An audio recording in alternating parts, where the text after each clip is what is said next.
Bonjour, alors aujourd'hui on va regarder une notion très importante dans le chapitre des nombres rationnels. C'est ce qu'on appelle le passage d'une forme à l'autre au niveau de la fraction, du pourcentage et du nombre décimal. C'est vraiment quelque chose qui va vous être utile et vous suivre presque tout au long de votre secondaire. Donc, première chose, c'est vraiment de comprendre que lorsque j'ai une fraction, un pourcentage et un nombre décimal, ce sont trois façons d'écrire un nombre qui est égal. Alors, si par exemple je prends un quart, ben ça va être égal à 25% et ça va être égal au nombre décimal 0,25. Alors aujourd'hui, on va vraiment aller voir comment je fais pour trouver ces égalités-là. Donc, si je connais ma fraction, comment je fais pour trouver mon pourcentage et mon nombre décimal et vice-versa. Une façon de représenter ça, c'est d'y aller là avec un gros triangle comme on vous a représenté ici avec les extrémités sur le triangle qui représente fraction, nombre décimal et pourcentage. Et on va aller s'écrire la méthode sur chacun des branches, en fait chacune des flèches, puis ensuite c'est de l'appliquer tout simplement.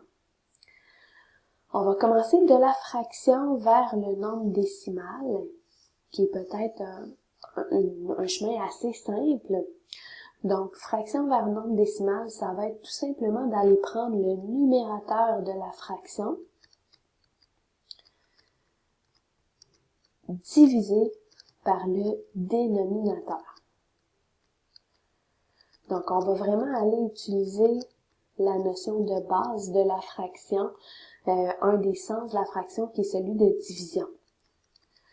Donc, si je fais un petit exemple, si j'ai 3 quarts, ben, je vais aller faire 3 divisé par 4. Et là, je peux y aller sur ma calculatrice tout simplement. Et ma calculatrice va me donner 0,75, qui va donc être le nombre décimal associé à la fraction 3 quarts. Donc ça, c'est pour le passage de la fraction vers le nombre décimal. Ensuite, si on continue de suivre les flèches, si je veux passer du nombre décimal au pourcentage. Donc, le nombre décimal vers le pourcentage, ce qu'on va aller faire, c'est qu'on va aller faire une multiplication par 100.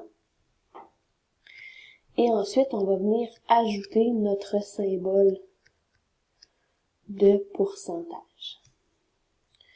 Donc, si je vais du même exemple, si j'ai mon 0,75, puis que je veux trouver ça fait quoi en nombre décimal, ben, je vais aller faire 0,75, en pourcentage, excusez-moi, je vais aller faire 0,75 fois 100.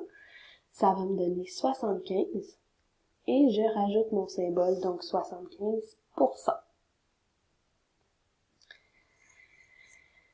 Finalement, du pourcentage vers la fraction, si on termine le triangle intérieur, pourcentage vers la fraction, on va tout simplement aller réduire la fraction. Ah, ben non, c'est pas vrai, attendez, j'ai comme sauté une étape.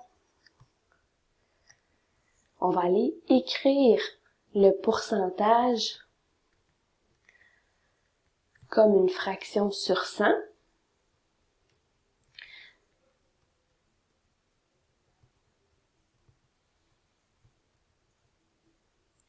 Et ensuite, on va aller réduire.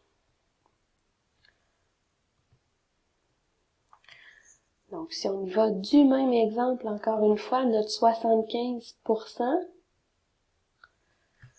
qu'on avait ici, ben 75%, je vais aller l'écrire comme étant 75 sur 100. Et ensuite, je vais vouloir réduire cette fraction-là. Donc, on réduit en trouvant des nombres en commun en haut et en bas. Donc, je pourrais voir qu'en haut et en bas, ça se divise par 5. Je vais aller faire diviser par 5, diviser par 5. Ou alors, je pourrais tout de suite voir que ça se divise par 25. Hein? Divisé par 25 en haut et en bas. Et on arrive automatiquement à 3 quarts, qui était notre fraction de départ. Alors ça, c'est pour notre triangle intérieur.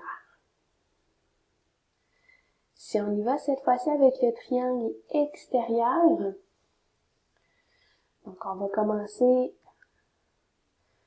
encore une fois avec la fraction, et cette fois-ci qu'on voudrait transformer en pourcentage.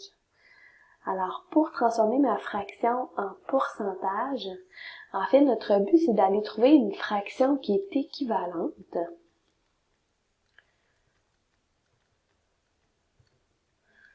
dont le dénominateur est 100.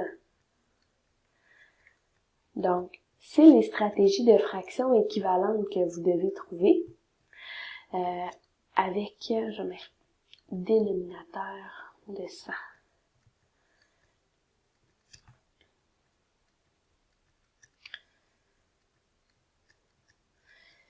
Une option plus simple, c'est peut-être que quelque chose qu'on vous a montré, c'est le produit croisé.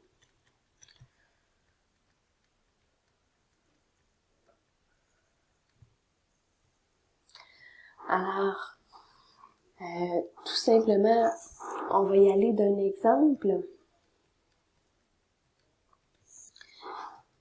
Si je vous donne la fraction 3/25e et que je veux trouver le pourcentage associé, bien, 3/25e, ce que je peux faire, c'est aller trouver une fraction équivalente dont le dénominateur va être 100. En fait, c'est ce que je dois faire. Rendu là, on a deux possibilités. Soit on se pose la question par quoi je dois multiplier 25 pour arriver à 100. Là, on trouve que c'est par 4 et que je multiplie par 4 en haut aussi. Alors, ça, c'est la notion de fraction équivalente. Ou alors, le produit croisé, c'est de se rappeler qu'on vient faire 3 fois 100 divisé par 25 pour retrouver la valeur qui s'en vient en haut. Peu importe la stratégie, on arrive ici à 12. Alors là, j'ai la fraction 12 sur 100 et en pourcentage, ça va être 12%. Alors voilà pour le passage fraction à pourcentage. Ensuite, si je veux passer du pourcentage au nombre décimal, c'est un peu en fait la méthode inverse que ce qu'on a sur notre flèche bleue. On avait ici fois 100 puis ajouter le symbole. Mais là, ce qu'on va venir faire, c'est qu'on va vouloir enlever le symbole de pourcentage et on va aller faire un divisé par 100. Alors, si je prends mon exemple de 12%, ben, je vais aller écrire 12 sans le symbole et on va aller faire 12 divisé par 100. Ce qui va me donner 0,12, qui est mon nombre décimal.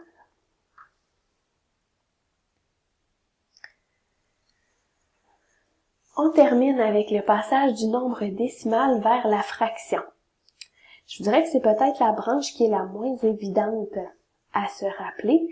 En fait, c'est que pour faire ce passage-là du nombre décimal à la fraction, on a besoin de se rappeler du nom des positions, des valeurs en fait. Donc la notion de dixième, centième, millième et ainsi de suite. Donc, ce qu'on doit faire, c'est qu'on va aller écrire une fraction sur 10, sur 100, sur 1000, selon la position de notre nom. Donc, écrire une fraction sur 10 ou sur 100 ou sur 1000, selon, puis là, ça peut me mettre 10 000 et ainsi de suite, selon la position de notre dernier nombre. Et ensuite, on doit réduire. Là, je sais que c'est pas super clair. On va y aller d'un exemple, ça va peut-être s'éclaircir un petit peu plus.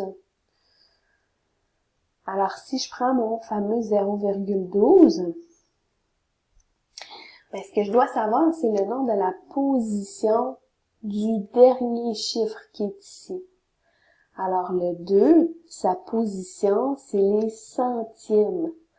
Alors, ce que je vais faire, c'est que je vais aller écrire une fraction sur 100 Et je vais écrire mon nombre en haut au complet sans virgule, alors 12. Donc avoir 12 sur 100. Et ensuite, je dois réduire ma fraction. Alors, si je réduis, je peux voir dans le fond ici là qu'il faut que je divise par 2. Je pourrais voir en divisé par 2, mais ça va encore fonctionner, fait que je pourrais y aller du premier coup avec un divisé par 4 en haut et en bas. Et on arrive à 3/25. Donc voilà un peu pour la méthode.